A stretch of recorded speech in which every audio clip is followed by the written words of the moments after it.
திறக்கும், தாவி வந்து பச்சை வண்டு பாடும், மீன்கள் குதித்து விளையாடும், வானம் நீலத்தில் நிறம் சேர்க்கும், பூவாக மழலை சிரிக்கும், வந்து வானத்தில் சுகமாய் திரியும், கூட்டம் சேர்ந்து மகிழ்ச்சியை தரும், நாம் பாடி ஆடி பழகுவோம்.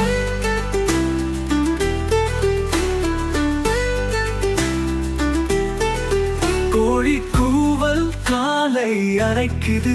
குயில் கூவல் காதல் பாடுது, மந்தையோடும் காடு சுகம் தருது, மழலை சிரிப்பு உலகை மாற்றுது, சூரியன் சிரிக்கும் பகல் நேரத்தில், நிலவு வருமடி இரவு போதிலும், கண்கள்